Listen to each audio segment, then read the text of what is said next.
We are here to have a public meeting on FY17 budget, and we actually are only going to have DECAL and Department of Education presenting today. We will have a second public comment hearing on Monday, beginning at 1 o'clock in 506 here at the CLOB. And at that point, that will be, I know that Communities and Schools, Teach for America, and some of those want to present, and anybody else who would like to speak to the committee. CTE, I'm sure, wants to have a word or two. So those are the two options you're going to have. We will open today with DECAL. Commissioner would like to come to the microphone. You can have your choice. You can stand and talk there, or you can sit and talk there. You just let me know which you want. That'd be fine.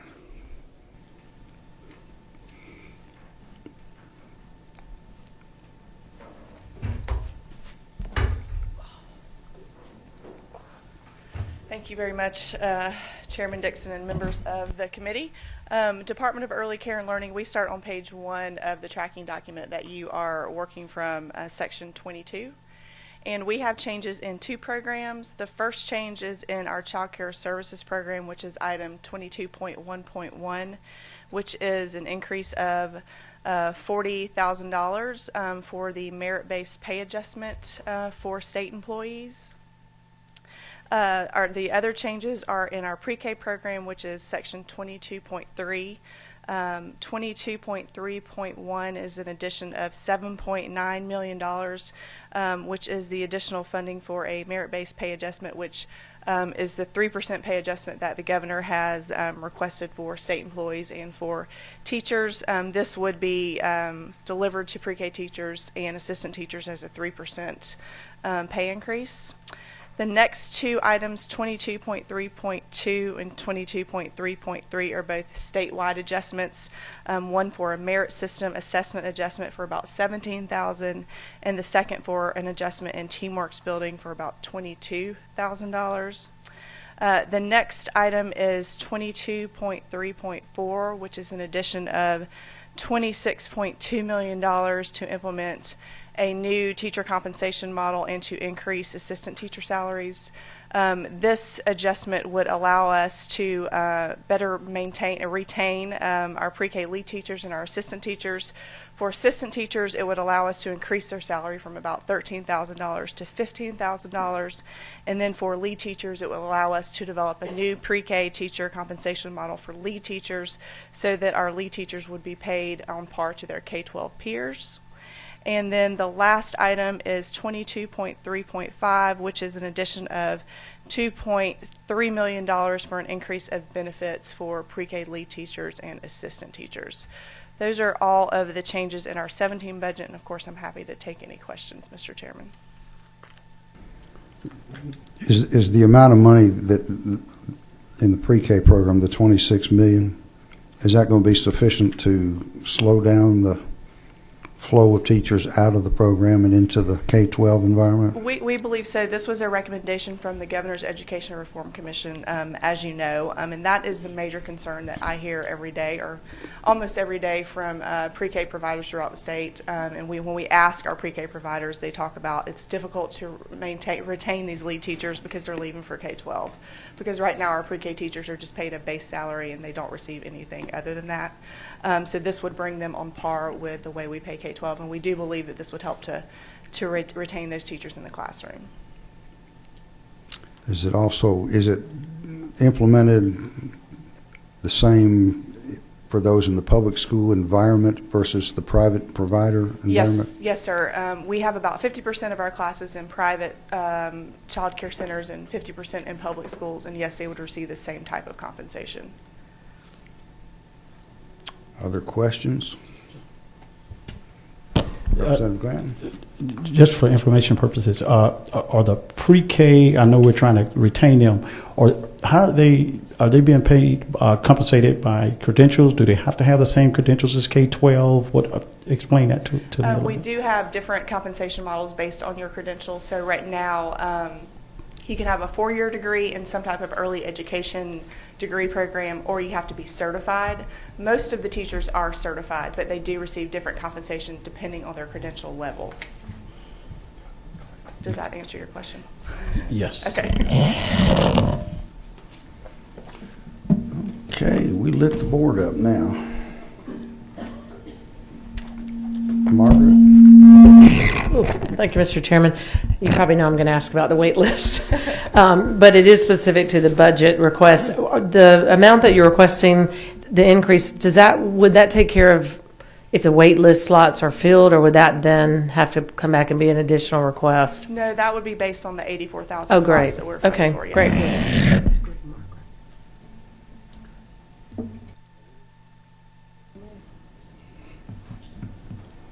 Number 18. Thank you, Mr. Chairman. I think I'm too loud. Hello, hello, hello. Yeah, cut me off. Thank you, ma'am, for being here. I appreciate what y'all are doing. I'm a little confused with the pay scales here. They're not like the K-12 or the K-12 where they've got the 20 years. What's the scale we used to call, Chairman Dixon? T&E. Yeah, T&E. They every year based on your step increases is what I was thinking of. But what's your average teacher start out in your programs? Do y'all have sort of an average? Do you know? We don't have an average because all teachers start out at the same amount depending on their credential level. So if you're a certified teacher in pre-K, you start out at about $34,000, and if you have a 4-year degree, it's $24,000. And they do not receive any type of training and experience right now. So they're paid that base salary, and that's all they receive. But I thought our starting teachers in public schools, I thought they start about 34, somewhere around They there. do Right start out. around the same. I think the difference is pre-K teachers they don't receive that training and experience that K-12 teachers see. So we're seeing them leave for the K-12 system so that they do receive that increase every other year or however that works. But, I mean, we're putting $26 million in this year, and plus we're putting in the $7 million, which looks like it's sort of going into the same pot, and then 22.3.5, another $2 million. Is that not all basically going into the same pot of money for these folks? So the $7.9 million would be the 3% increase that the governor has recommended for all state employees and teachers. So pre-K lead teachers and assistant teachers would receive a 3% pay increase. The $26 million will allow us to do two things. One would be to increase assistant teacher salary, so it would increase it from about $13,000 to about $15,000. And how much of this $26 million is that, you think? I'll have to defer to my deputy commissioner on that. Do you know the? Approximately $7 million. Okay, another $7 million out of that, so And that's then, going to leave us $19 million. right, and then the remainder of that, and Deputy Commissioner Higgins can give you the details on that, would allow us to develop a pre-K compensation model so that pre-K lead teachers would receive some type of supplement for their years of experience, similar to the way that K-12 is paid now. Were you going to dump all that in at 1 year? You're going to take that $19 million and feed it in one time, and then what are you going to do in the future? Well, you're gonna have to come the back. idea would be for it to continue in the future, and I believe that the recommendation is a 3% increase for every 2 years of service, capped at 20 years. So we're going to be looking at a good bit of money the next few years then going in.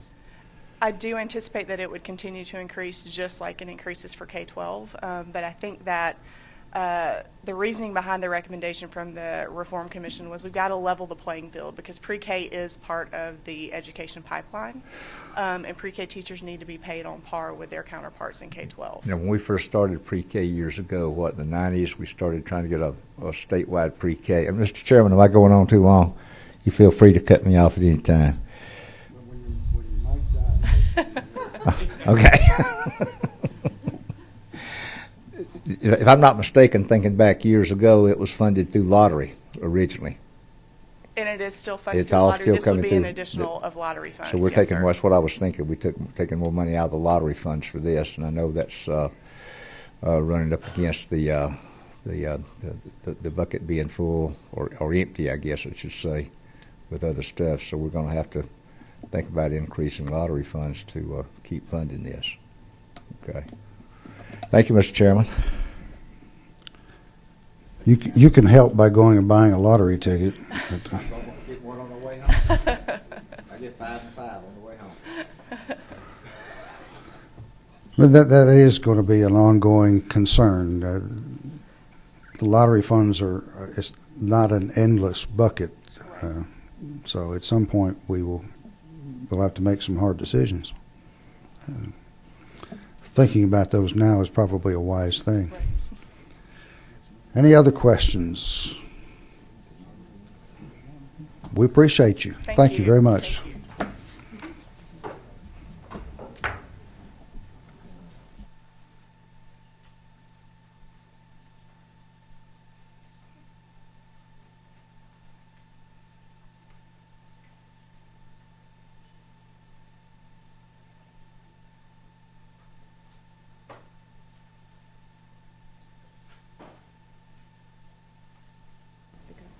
Okay, Department of Education, Mr. Beck.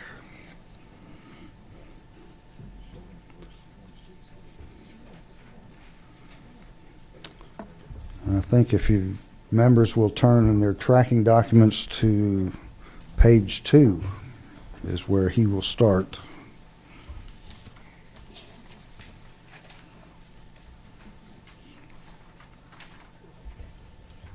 Good afternoon, Mr. Chairman, members of the committee. I'm Ted Beck. I'm the Chief Financial Officer of the Get the Georgia microphone Department as of close Education. as you can, and I'll turn you back up a little Yep, bit. we're good. With me today, I've got John Cooper as our Assistant Budget Director. So. Excuse me. As you'll see in your tracking document, a fairly large majority of the content actually reflects what I'd call statewide changes. So these are changes that occur in all state agencies and almost all of our programs. So I was just going to summarize those rather than try to itemize it. The first and the most significant of these is the merit pay adjustment. So this is, again, the governor's recommendation for a 3% across the board, at least in terms of how it's calculated, increase to existing state employee salary schedules. That represents in total for us about $4.3 million. The next one is the merit system assessment. This is an increase of about $72,000. That's offset slightly by a decrease in the amount that we'll be paying into the self-insurance program of negative $136,000. And finally, there's an adjustment for the TeamWorks bill. This is the statewide accounting system. The total amount of that is $800,000. So again, you'll see those 4 items. Just a second. Yeah, I see some folks scrambling trying to figure out where you're at. He's giving you totals, and those are spread all the way throughout. So you're not going to find one place in the tracking document where it has the numbers he's saying. On most of these items in the budget, you'll see that the individual things where they're broken out. Correct. Thank you for the clarification. So again, in most programs, items 1 through 4 are going to be indicative of those statewide changes. The first, what I would call change item, is item 24.2.1. This is the Audio, Video, Technology, and Film Grants program. This is a grant program that, upon the governor's recommendation, we would be taking over the administration of it from the governor's Office of Student Achievement. The program itself outfits eligible middle schools and high schools with a audio-visual suite consisting of 2 high-definition cameras, a fairly high-powered editing bay and software package, and allows them to engage in some more modern AV type exercises. The idea there in our taking on the grant would be that we would mesh it with our CTAE program, and in particular our audio-visual technology career cluster. There's a curriculum in place that accompanies these grants that schools can adopt, allows them to begin doing instructions. They've seen a fair amount of success, a lot of uptake in the original round of the grant. About $5 million went out. I think there's around 300 schools that are now participating, but the only thing that really is changing is that the money would be housed within our department, and we would take on the administrative aspects of that program.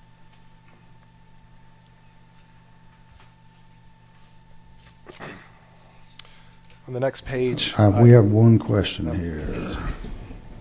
Thank you, Mr. Chairman. On that maybe you said it at the very end, but how many schools do you anticipate that $2.5 million? That's a good question. I'm still getting some information together, but I think the average grant amount varies, but is in somewhere between the $50,000 and $100,000 range. But I would imagine you'd be able to outfit somewhere close to the remainder of the high schools that we don't currently participate in the program. So there's probably around another 150 schools that we would be able to allocate funds to, but I need to clarify that, so let me follow up with Lisa. So you're doing the high schools first and then moving down to middle? Is that what you're saying? Middle schools can also participate, so I think there's two methods by which they can apply, so we do have some middle schools that are participating now. Are they doing a in-kind funding of any sort, or how's that? It's just a grant? Yeah, I think it's just a pure grant. Fully, so okay. The school receives, again, the equipment and some ongoing training and expertise from the vendor to help them learn how to incorporate that. So I guess, in a way, the in-kind expense is them actually teaching the class. Yes, sir. Thank you. Thank you, Mr. Chairman. Chairman Maxwell. Thank you, Mr. Chairman. Thank you, gentlemen, for being here.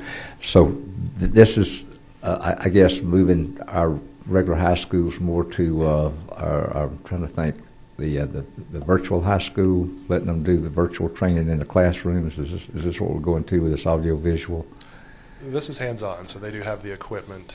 Some of when I referenced the training, that's actual customer support from the vendor, but the actual curriculum is inside a classroom. So it's the students going out, utilizing the technology, incorporating that into a modernized AV classroom. Okay, so this is, I'm sorry.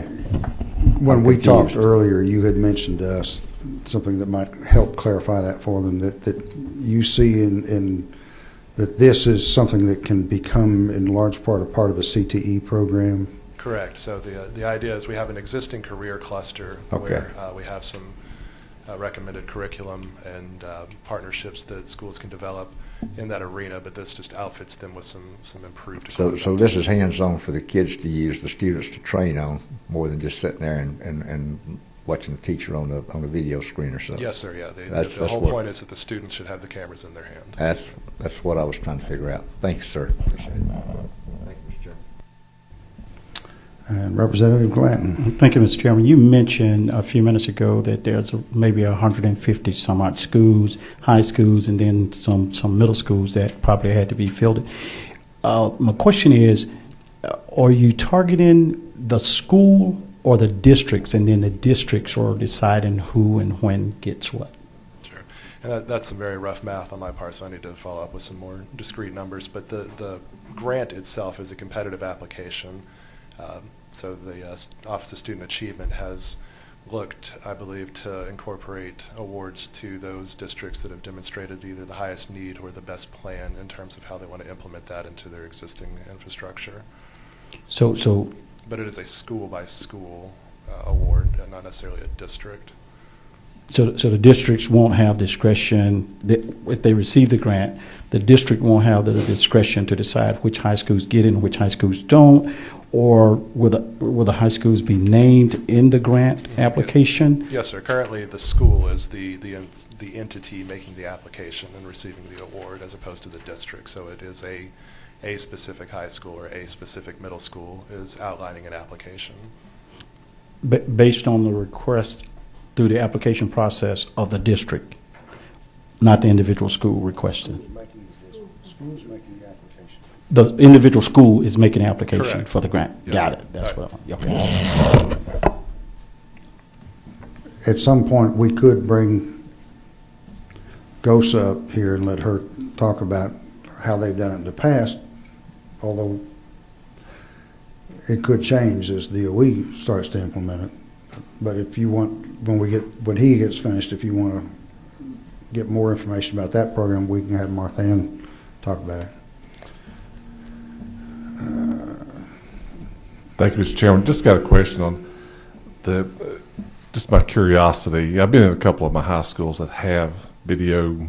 A couple of them have drones that they're using for watching around football games and stuff. But do you tell them what they have to get, or is it kind of a grant and they can go out to match what they currently have to create a bigger and better? Or is it like a package deal? You get A, B, C, and D, and that's what you've got to get, or can you expand on what you have? As far as I understand, it's a set product that you're applying for. It's a package of, again, the equipment and, again, some Okay. ongoing support from the vendor, but it's not, I don't believe it's piecemealed out or altered. Generally, it's just a standard award made back out to the Okay, and if you got a itself. grade, so it's just like a package. You'll get a box with the cameras and X in it. The program Okay. is actually called Studio in a Box. Yes, sir. Yeah. Okay, thank you. Very good. Get a box. Thank you, Mr. Chairman. You're going to take a while. But you are free to go to the next item now. Fair enough. The next change item that you'll see is on the next page, item 24.7.5. This is in the curriculum development program.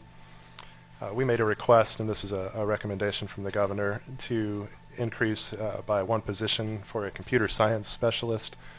This recommendation comes largely out of a task force the governor created known as the Digital Learning Task Force. One of its primary recommendations was that the Department of Education continue to focus on providing subject matter expertise in the curriculum development for computer science. We have similar content areas that we provide these services for in all our different class types, such as English, math, social studies, and science. So this just allows us to gain a broader perspective there. We have a person doing some of this work on an interim basis now, but her primary background is in business and management. So this would allow us to recruit and retain somebody with specific background in computer science.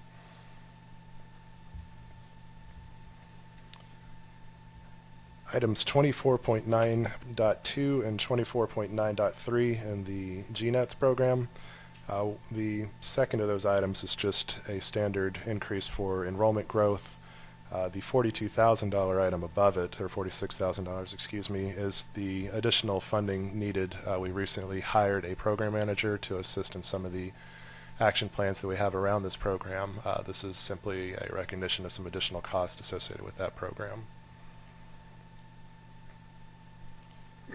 Item 24.11.5 in the Information Technology Services. This is a recommendation for $2.8 million related to an ongoing operating deficit that we have in our IT program. The IT group supports enterprise application portfolio of around 85 different applications. We were able to utilize two external funding streams for several years, the primary one being the Race to the Top program and a secondary one being an award from the Bill and Melinda Gates Foundation. Both those award programs had a finite life, and we are now at the end of those. A lot of the development work that took place to bring some systems off the ground, primarily the longitudinal data system, has taken place. But as it stands, we do have ongoing maintenance and operation costs that we will need to pick up going forward. We've been able to offset this deficit in the current fiscal year somewhat through a lapse in funding that we see related to our inability to remain fully staffed. We struggle to recruit and retain individuals in the IT sector that can command higher salaries in private industry. So at any given time, we generally have 12 to 15 vacancies on our full-time staff side.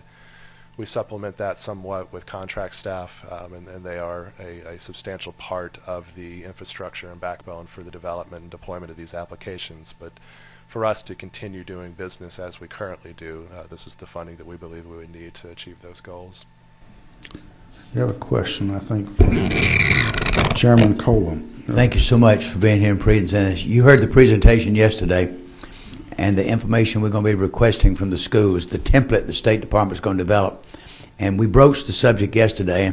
I know you've had 24 hours to think about it, so you're ready. How much additional money would it cost for the State Department to fill in the blanks? And for those who don't know, that's the money, all this House, one of the House bills for sharing information from systems. Thank you, Chairman. Or could it be done? So I'll stick to most of my answer from yesterday, hopefully to get some consistency. I believe that if the bill as introduced was passed, the largest of the requirements as placed upon the department is to help districts accumulate and link to existing information. We are going to be doing more of the school site level expenditure and revenue data collection as a result of the financial efficiency star rating legislation that was passed, I think, 3 years ago, and is now at the point of deployment. So we are going to be collecting a lot of that information, and I believe that it's going to satisfy most of the criteria there. So the largest change to our existing line of business would be the outreach and training. We do a lot of that as it stands, just in terms of managing the finances and helping districts manage their finance around accounting, year-end reporting, how to close out budgets. Just we run what I would call a de facto help desk in many ways, just related to our legacy enterprise accounting solution that a lot of our districts still use. So I don't know that we would need a lot of additional funding if the bill came through in that manner. If you saw an adjustment to that language that mandated a significant amount of massaging of that information, translating into something that may look different than just the raw accounting transaction data that we're collecting and publishing, then I think there might be a need.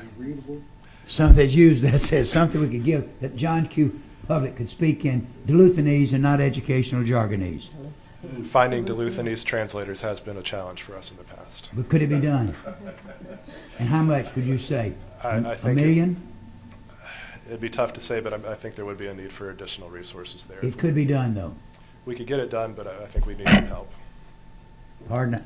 We could get it done, but I believe we would need some help, either through resources or additional staff, if we were going to go forward with. Sir, I can't hear a word you're saying. I'm hard of hearing you. Sorry, I have a little bit of a cold. I think we would need additional staff if we were going to take on that component of trying to get something that was a more literate document for somebody that doesn't have a very strong or a lot of familiarity with the financial background for schools. Thank you. Okay. Well, I just want to thank you because I just broached this a little bit with the superintendent. That's an interesting subject, so thank you. Okay. All right.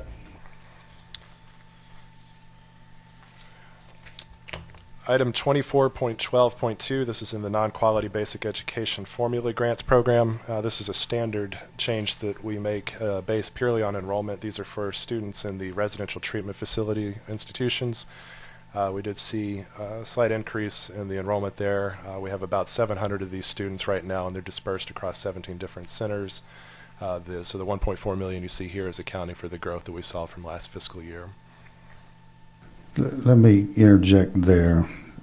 Members, those who have been on the committee for several years know that we have worked over that period of time trying to, along with DOE, come up with a formula that would more accurately project what the costs were to meet the needs of the residential treatment facilities.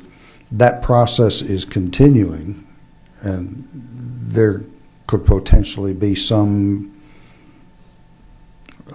truing up of that number, I would think, over the next period of time as we look at how some of the data came in and may not have been reflecting what we expected it to. Is that a fair statement? Yes, sir. Yeah, we've identified several points where we had some numbers that weren't as accurate as they needed to be, some confusion at the institution level about what we were asking for. So we're working to clarify that now, and you may see some, as you mentioned, somewhat minor adjustments in those counts.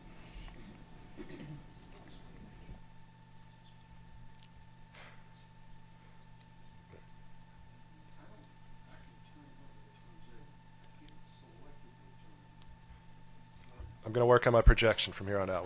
We'll get this.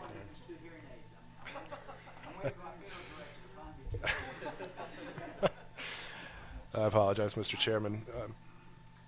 Item 24.14.3, this is the Preschool Disability Services Program. This is a line item reflecting, again, natural growth inside the program. We saw about a 9% increase in enrollment.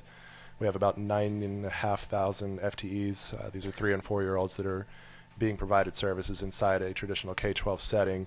The amount here is about $1.4 million.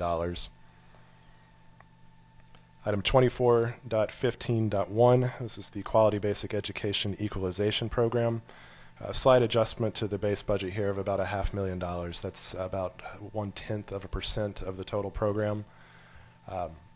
We didn't see a real significant shift in the program total overall. That does not mean that your districts won't experience a shift in that funding, given that, again, it relies on the experience of the other 179 districts to determine what they're actually going to earn.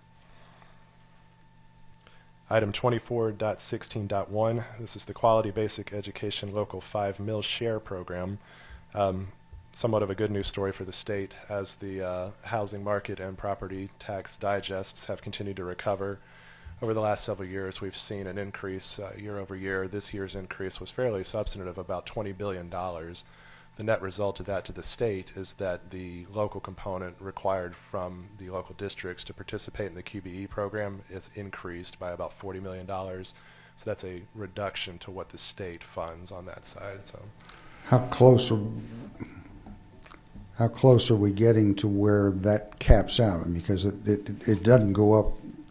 It doesn't continue to just go up and up and up in terms of what the local systems have to contribute. 15%, or no more than 15% of the total QBE budget can be provided through that particular line item. I think we're still a good ways underneath it, several percentage points at least. So, beginning on line 24.17.1, this is the Quality Basic Education Program.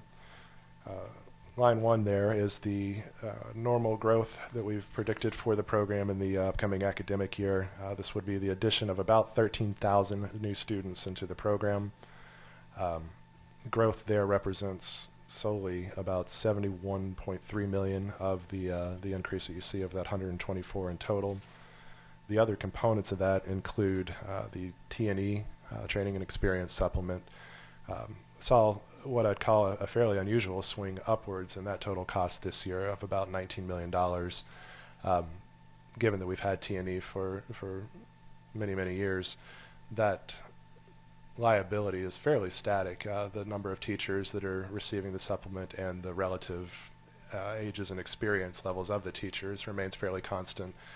That growth appears to be related solely to the introduction of 2,200 new certificated individuals into the T&E pool. So bottom line is our schools have been able to do some more hiring, which has driven up the cost of the T&E program as a whole. Similar to that is a fairly substantive increase in the health insurance that we pay for teachers. As you know, we pay right around $11,500 annually for each certificated individual participating in SHBP. That number also increased by about 3,000, so it's not only the addition of the new teachers into the program, but also an increase in the number of existing teachers that are participating in the program, so that was about a $34 million increase as well. Item 24, I'm sorry. I would like for you to please go over that again. The teachers, the number of teachers and the percent. Sure. And so I was trying to scribble that down, and I didn't get it all. Okay. So the total amount's that $124 million number.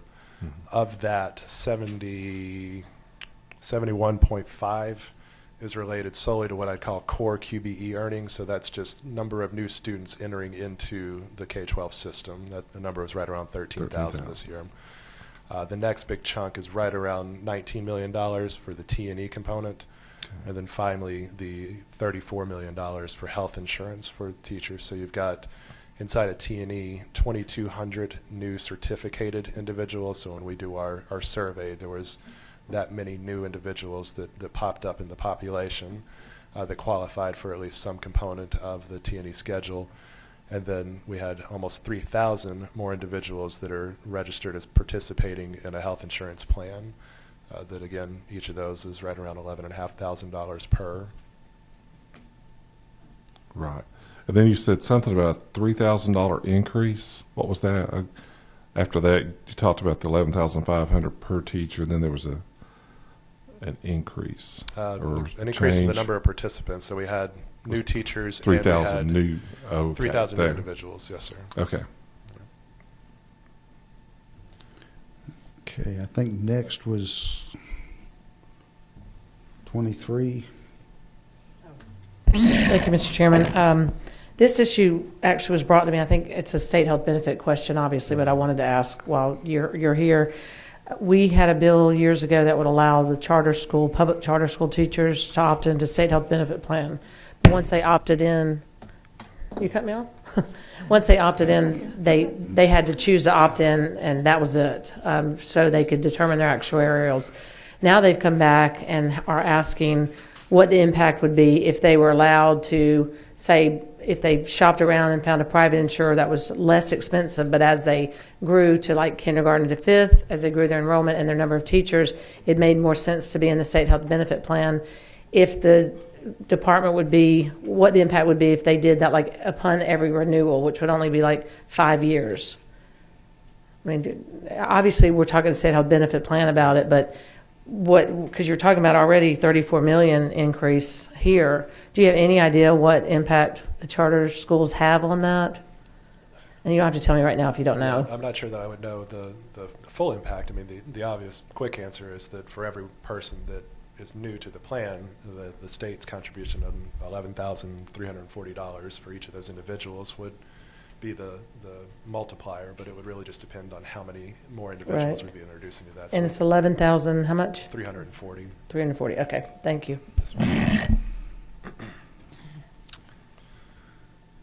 And Chairman Maxwell. You sort of said that with a lot of disdain, Mr. Chairman. You thought of cutting me down here. Just repeating how I heard it yesterday. Oh, sorry, Mr. Chairman. Thanks, sir. I'm looking at 2417.3, the increased funds for charter system grants, and then on the other page, we haven't gotten to it, but the increased funds for the State Commission Charter School Supplement of $10 million. That's the increase in funds, but now, do you know what the total is that we're putting into these charter system? And I'm trying to figure out, I remember the bill we passed several years ago that if you converted to a charter system, you got an extra, allegedly at that time, $100. It was cut back to $70 at one time. Do you know what the dollar amount is per student going into these charter grants? Close to 100, right? It's very close to $100 per student for the system selecting to become classified as charter systems, additional to their normal earnings. Just for switching over, we're still. Do you know what the total amount is for these charter grants, the charter system grants, and the State Commission charter schools? Do you have any idea what the total amount of money we're putting into those funds? I do, but I don't have it memorized, so I'll have to follow up with you. Yeah, if you wouldn't mind doing that, I would appreciate it, because I would suspect that's a goodly sum of money. That's what I'm afraid of. Yeah. Thank you. Continue. Item 27 or 24.17.2. This is something we're fairly excited about. Obviously, an introduction of $300 million into the QBE formula itself. This is designed to continue to reduce the austerity amount. If recognized or passed in the Appropriations Act, this would reduce the percentage that we apply to austerity from 5.88% to 2.08%. So again, a lot of opportunity there for districts to utilize that funding. Again, the primary directive, as I understand it from the governor, is for that to be targeted towards teachers and primarily to any districts that are still implementing furlough days. And so this would be a way to increase their salaries or to return their salaries to their full amount for those districts that are able to utilize it that way. Item 24. Oh, sorry. Thank you, Mr. Chairman. I'll back up. I guess one thing that I've gotten questions from teachers is, this $300 million. Is it going to be part of the salary schedule, or is it a one-time? This is it for the 17 year. What's the? So the only mechanism we have as a department to move the funding out to the districts is the QBE formula, and so these funds would become part of that.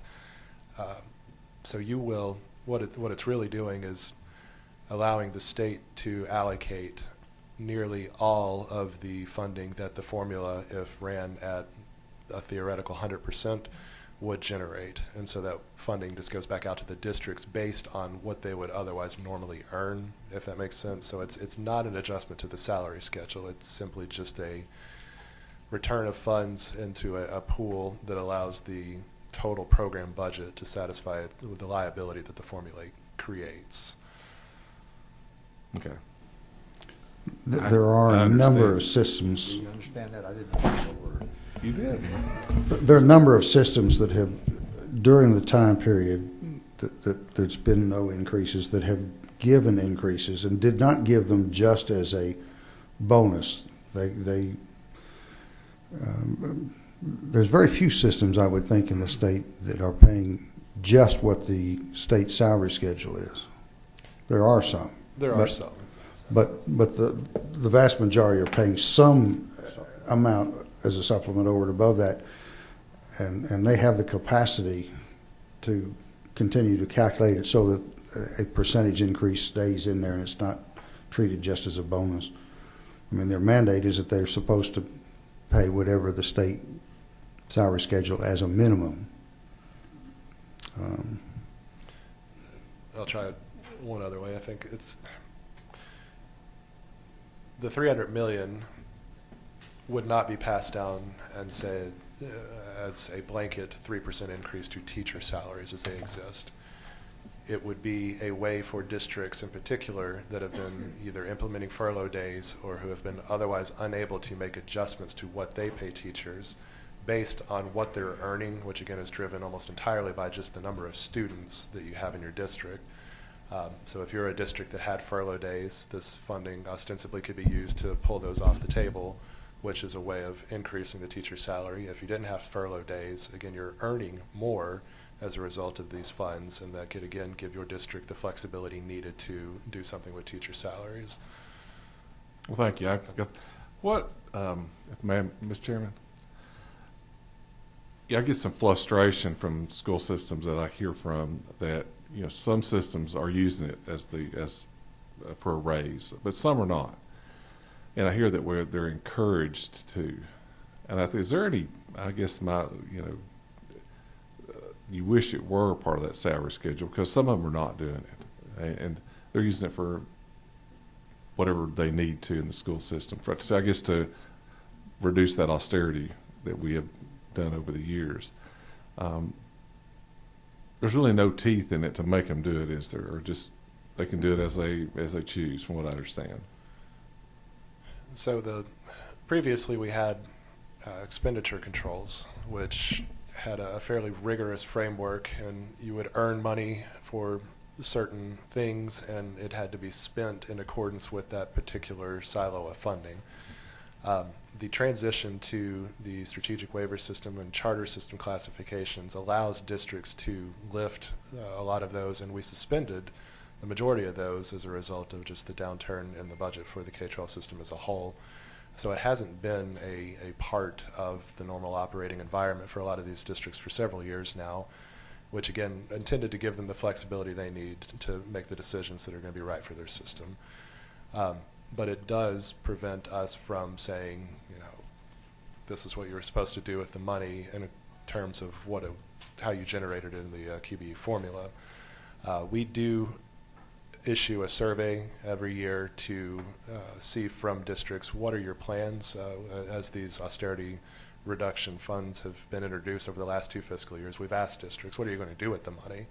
Are you going to turn off furlough days? Are you planning on making adjustments to teacher salaries? And we collect that information, we share it with the Assembly and to the Governor's office, and I believe it acts as a de facto mechanism by which they can be held accountable. This is what you attested earlier to what your plans for these funds were, but there certainly is nothing that prevents them from pivoting and identifying a higher need if one arose or changing their plan altogether. Yes, sir. Thank you. Appreciate it. Okay. Item 24.17.3. This is, as we talked about earlier, charter system grants. We had 4 new charter systems come online.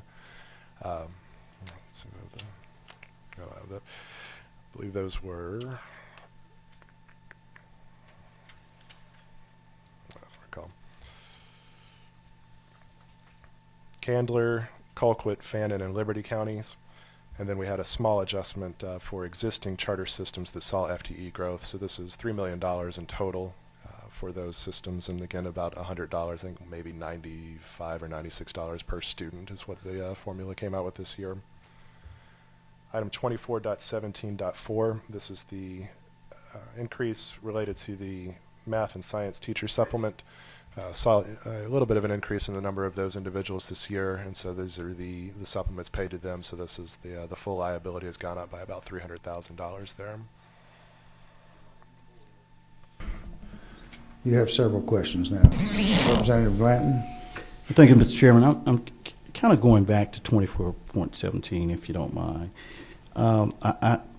I share the concerns of my colleague here that if a district, for instance, was given a 3% raise, and the monies that we're sending down to the districts in hopes of them receiving a 3% raise, rather than those teachers receiving 6%, as we would hope, and as the governor has strongly encouraged that this goes to raises, isn't that the same thing we're doing to the districts that we rejected from the federal government when they sent down funds for us to pass on to the districts? We chose to do something else with it. Isn't that kind of in the same vein? I guess if we're trying to better relationships with our teachers and let them know that they are important, they are valued, and we send down a 3% raise in hopes of teachers receiving that 3% in addition to what they're getting in the districts, wouldn't you think we should be strongly encouraging, with an M in front of encouragement, for them to get that raise?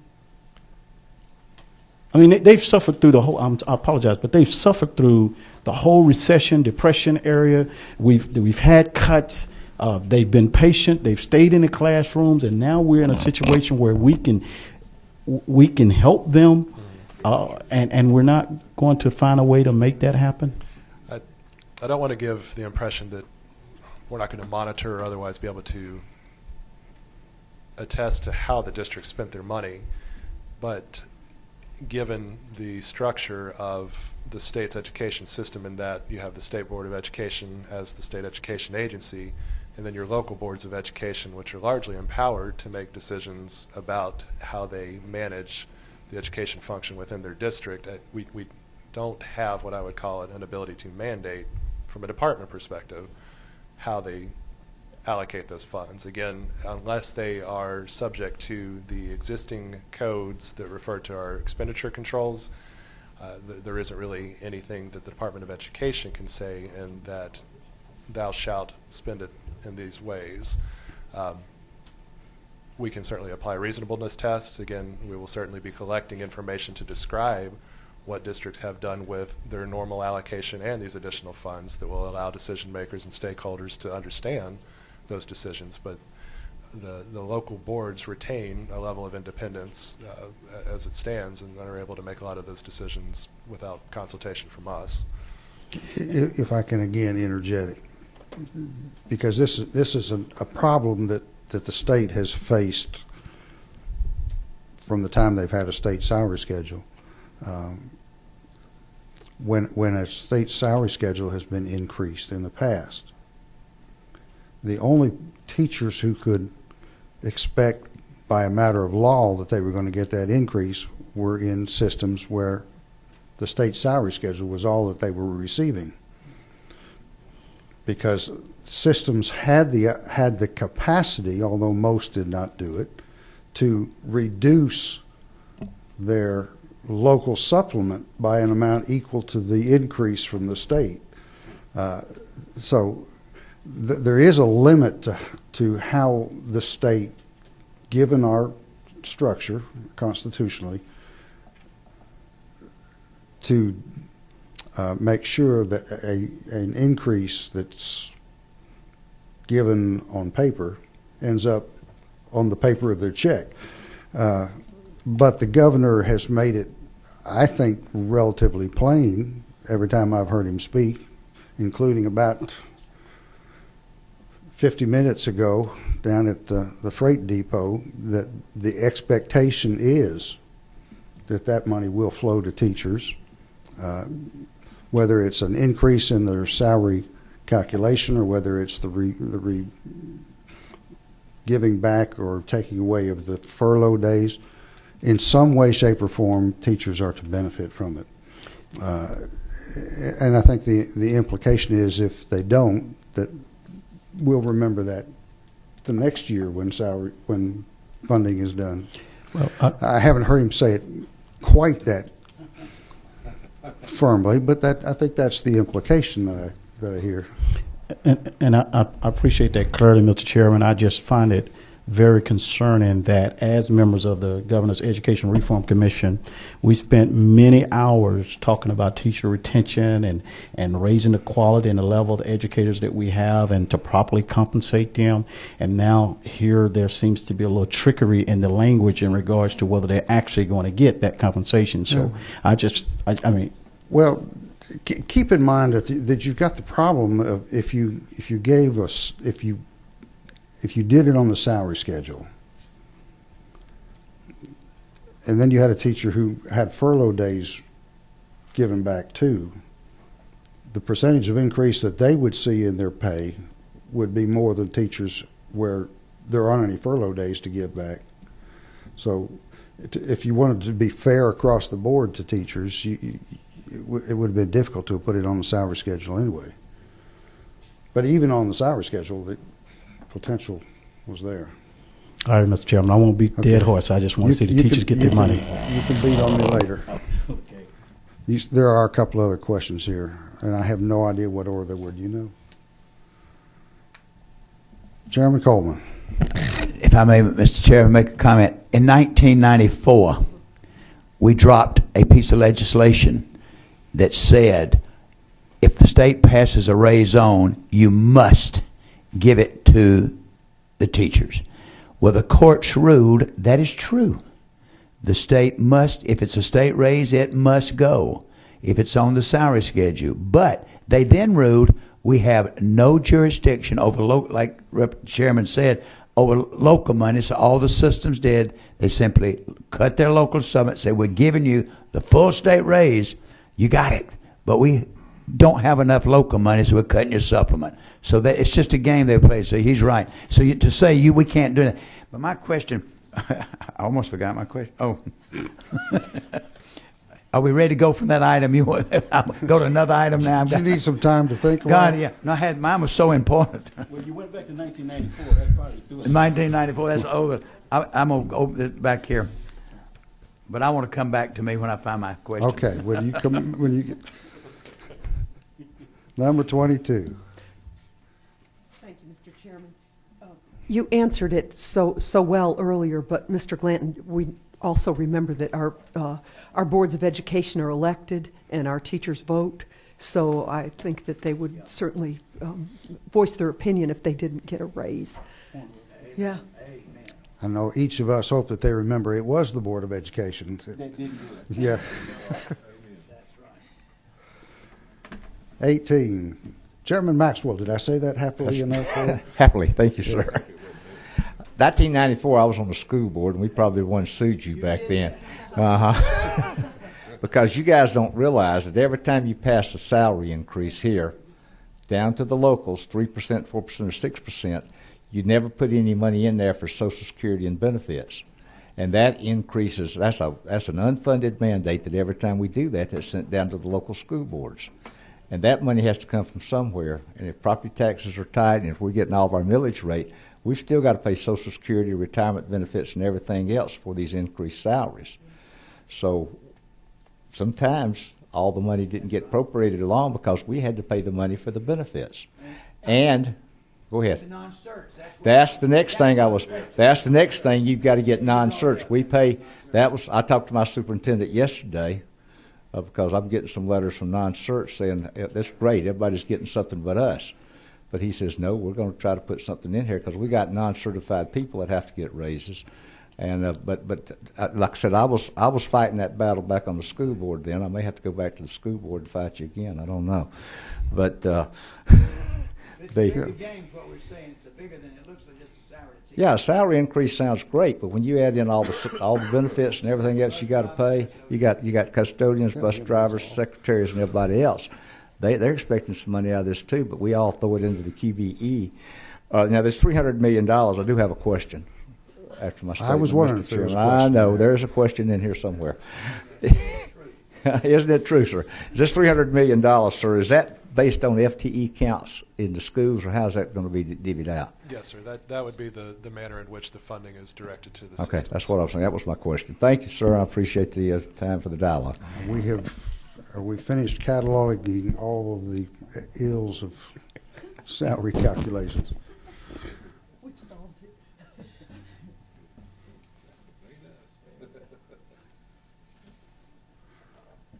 Okay, Chair. This is for Margaret Kaiser, that I'm supposed to ask this question on, that you talked 2417.4 on that increased funds for math and science teachers. Two questions she asked, if I may, Mr. Chairman. Why do they have to wait till the end of the year to get their money? And is that increasing? Are the teachers still taking advantage of it? Those are two questions. Second one's a little bit simpler. Yes, it's increasing, and that is what you see reflected here, is that we've had several more certificated individuals achieve certification in those areas. So you're seeing some ongoing increases in that population. As to the timing of the payment, the Department of Audit's actually conducted a study this summer and addressed that issue as well. Our response to that is that we are certainly comfortable changing the manner in which we pay out. The only thing that would need to change is that we would be essentially predicting what the number is in advance, making those allocations and payments, and then truing up at the end of the year. So budgetarily, we would need to be funded in a manner, I would think, that allows us to have an upper bound of what we think those costs are going to be, and then if and when there's an adjustment that needs to be made in terms of the actual experience, we make that at the end of the fiscal year and find a way to return those funds. Because we was working this summer with with one of our professional organizations, trying to help some teachers who had missed their pay because some things had happened. It was hard to go back and even check it and try it. So I'd like to talk to you a little further about that one. Sure. Okay, We're comfortable doing that. It would just need some acceptance of a tolerance for error in the initial allocation. Right. There was it was really causing some problems for some teachers, yeah. I think we're on item 24.17.5. This is the State Commission Charter School Supplement. These are the charter schools that the state specifically authorizes. We had 5 new schools come online. The vast majority of this increase is related to their predicted enrollment when this academic year begins. And then we saw some FTE growth in the 16 existing state charter schools.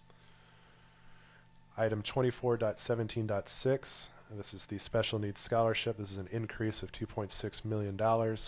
We essentially project what we believe the enrollment will look like over the course of the fiscal year, and so we are projecting a slight increase that would manifest in a $2.5 million increase there. 24.17.7, school nurses. These are earned on an FTE basis as well. So again, any growth that you see in FTEs is going to generate some additional earnings here. So this is the corresponding amount of about $221,000. 24.17.8 and 24.17.9, I'd like to return to those when we get down to the state interagencies transfers program, and we can just address those in one fell swoop. Those are the QBE changes. Just want to pause again to see if there's any more questions there. Great. 24.19.5, this is the school improvement program. This is an increase to our existing contract with the Teach for America organization. It's an increase of about $406,000. We have an existing contract of about $275,000 with this organization. My understanding is that these additional funds would simply be entered into the existing programming. A significant chunk would go to getting candidates trained and ready to enter into the classroom, and then there's a different pot of money that allows them to achieve smaller grant opportunities and to do some ongoing professional development with their both existing staff and alumni.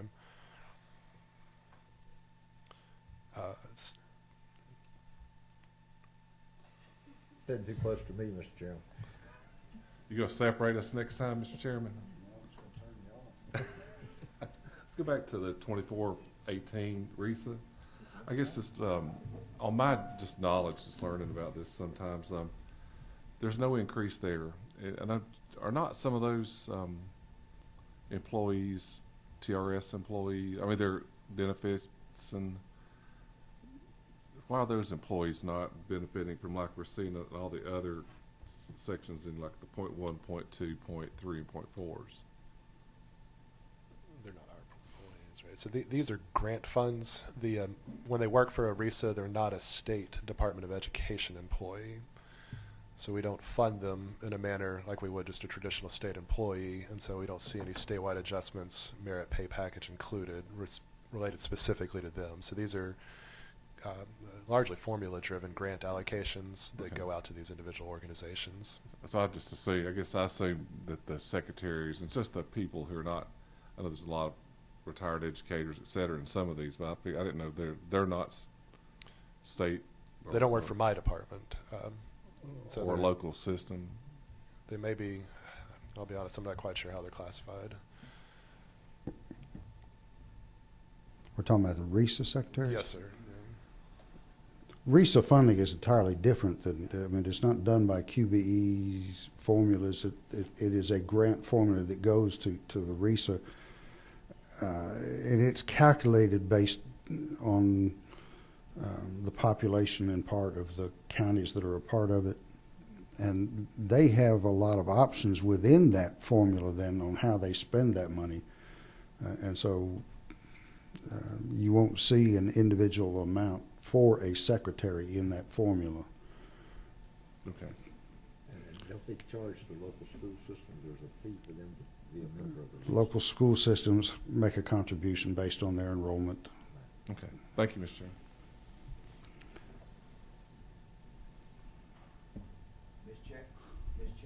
Mr. Chairman, you know this is But, well, if you'll keep your finger off that button, we'll get you. Mr. Chairman, you know this is probably the most favorite organization out there. One of my most favorite of the 12 favorite I have.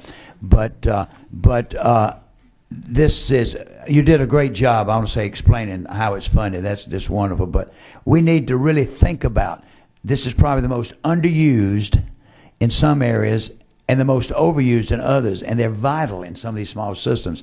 And I'm going to encourage us during our budget hearings again to look at some other ways we could really utilize them more, especially with the flexibility and they could provide services that other systems aren't doing, and you know that. But I think I'm just planting a seed for future. Thank you for bringing it up though on that end. I'm gonna sit with y'all next hearing. That's good. I'm sure there was a question in there somewhere. Isn't that true, Mr. Chairman, that I'm going to? No.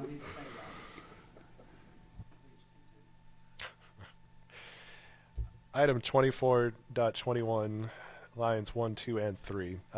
This is the State Interagencies Transfers Program. Nothing is actually happening in terms of the manner in which we allocate these funds. These are all three different pass-through pots of money that reflect various different initiatives and programs. These are simply being realigned to programs that have a closer mission. So for example, lines 1 and 3 have to do with payments we make on behalf of instructors or other individuals that are working inside of school systems. We're going to be moving those into the QBE system or QBE program. Line 2, this is the pass-through federal funding that we share with our partner in the Perkins funds with the Technical College System of Georgia. We're simply moving that into the technology and career education program, but there is no shift in what we're doing in terms of how those funds go out the door. It's just a kind of a cleanup item.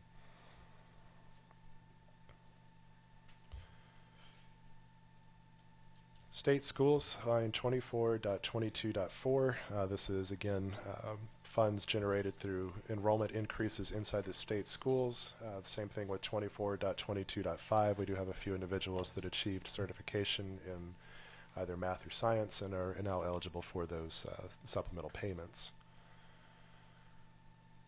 Finally, on line 24.23.5, this is in the Technology and Career Education Program.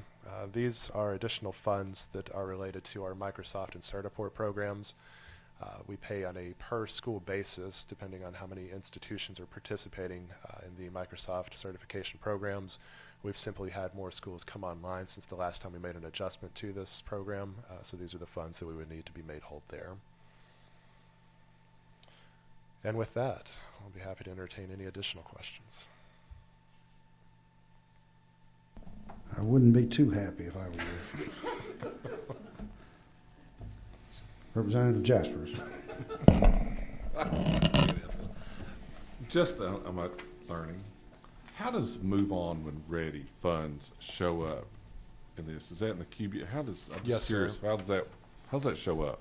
So a student that is participating in that program from a K-12 perspective would have otherwise been receiving instructional time inside of their normal classroom. They're now going to be off campus, presumably at a post-secondary institution.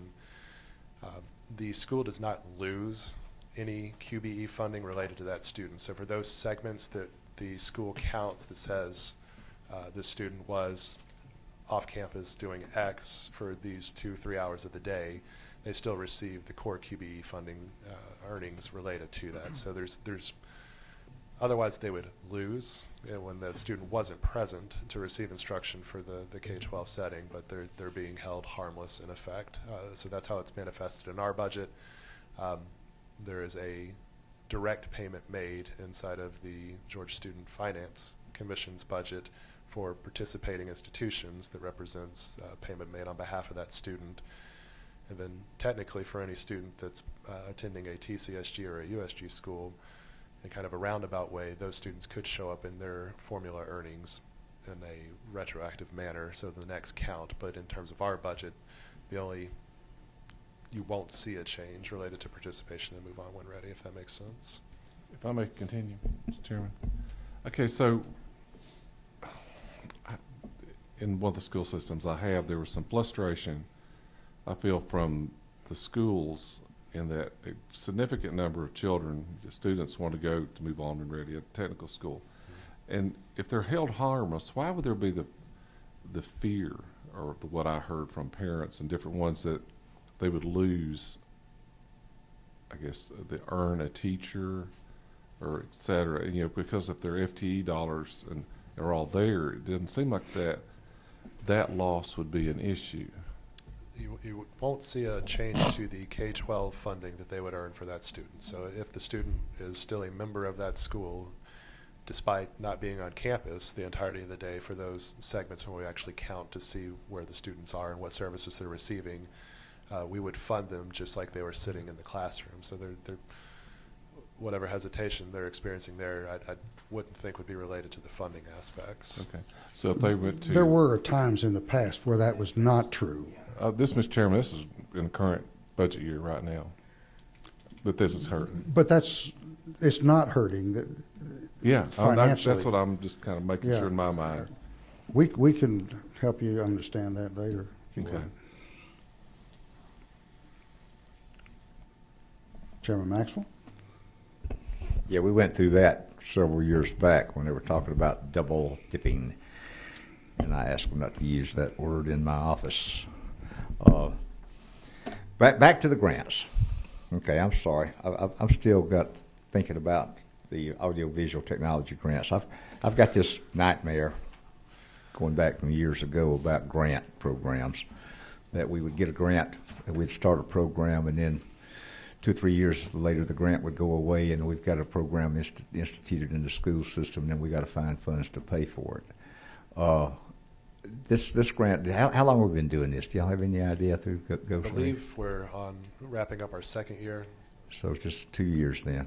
Okay, and you're thinking that by the time we finish this grant up, all the schools are going to have their audiovisual stuff in place, film grants, they'll probably be most of the high schools taken care of? I think it depends entirely on what the award amounts end up being, and again, I'm not as familiar as I need to be on what do you know what the cost is per high school? Do you have any idea what the cost is per high school to do that? Martha Ann, you want to move up here? I'm sorry to keep digging this grave a little deeper.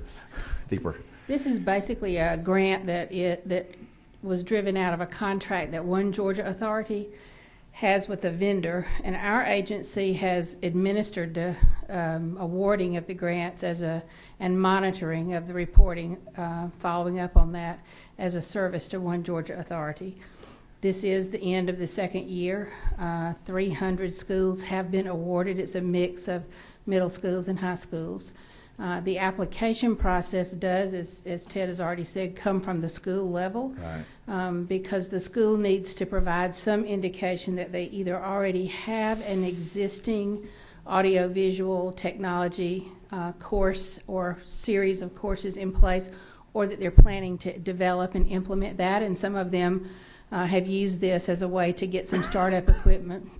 Many of the applications that I have reviewed have been for schools that are working on outdated equipment, so far outdated it's way beyond its shelf life. I think your concern about the equipment is one that, I mean, this kind of equipment, the equipment that's provided in this particular grant package is commercial grade, industry standard audiovisual equipment, editing software, and a tremendous amount of server storage for actually being able to maintain the videos and teach the students the skills of using the equipment in commercial broadcast type situations. But this equipment and any other equipment of this type that's purchased now will be out of date 3 or 4 years from now, no matter what. I mean, it's the same as with a computer. So, and there's no fix for that. Right. There's no fix for that. So once we get it started and the grant program goes away, if the school systems want to continue, they'll have to come up with the money to pay for it. That's why I was asking, what is the cost per school if they had the grants have been funded at $25,000 per school, and that has provided 2 sets of commercial grade industry standard equipment, the server storage, the software for the editing and producing of the videos, as well as a lot of ongoing training and support, not just the initial training to use the equipment, but ongoing, even to the point of, in some places, really working with students to sort of develop apprenticeship type programs. So that's the segue to DOE is to really work with and I CTAE guess when we first started this program, it was some kind of competitive bid process or something that was It was put a out. One Georgia contract. I'm not sure how they handled it. I think the idea and intent was to help support the build out of the film industry in the state, and you know, that's something their board chose to do. Okay, thank you, ma'am. Absolutely. I think I'm off that horse, Mr. Chairman. Thank you. Well, it was on the same horse, Dr. Todd and Mr. Maxwell. Wouldn't you say that even if it were outdated, that they would learn the skills, they would be practicing using cameras and doing things that would be done in the industry, and when they got to the industry, it would probably be more updated equipment anyway, so at least those skills could be learned in the classroom.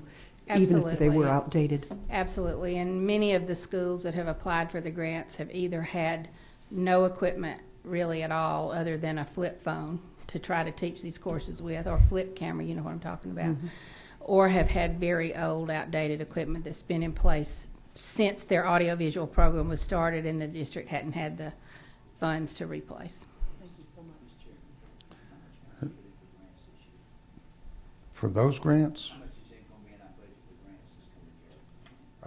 Are you, when you say grants, are you talking about this specific grant? No, for all of her grant program that she's going to have. What kind of money would she allotted this year? Any grants that that are funded through your office is what he's asking. What was the amount this year? You talking about for these particular grants? No, any grant funds that come through your office. Oh, well, that depends on which ones you're talking about. Add them all together. In the 17 budget is You can give me round figures. 14 million, give or take. About half of 14 that million. in professional learning. We spend most of the professional learning funds in that area and the innovation fund. But that has nothing to do with this. This is One Georgia. The chair does have one question for you, and that relates to replacement and new equipment for CTE and ag programs. Not you, Martha. There's no money showing in the budget for those areas. That's correct. So the total need that's been identified in our normal polling of schools that run these programs is around $10.7 million. For the upcoming fiscal year. We do have about $3 million of funds related to projects that ended up not going online that we would be able to redirect to those needs, but the unmet need there would still be around $7.7 million. Okay. We may want to get back to you on some of that. I suspect we may hear about that Monday when Matthew Gamble gets to a microphone.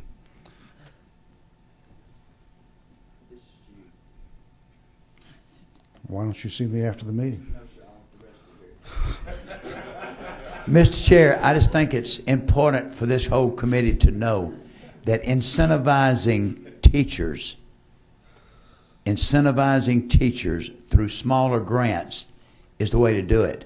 I mean, we leave them out, but teachers, you want to turn a teacher on, you let her apply for a small $4,000 or $5,000 grant to try something, and to them that's $1 million, and they really take that and they use it, get their school all turned on. So I commend this grant program. I mean, small, and I'm talking about big, $50 million or whatever, but give them 2,000 or 3,000. That really grants a great idea, and I appreciate what that department does. And Mr. Chairman knows what I'm speaking of. Thank you. Do you have anything else, Mr. Beck? I'm good. You're finished? Yes, sir. This meeting is adjourned.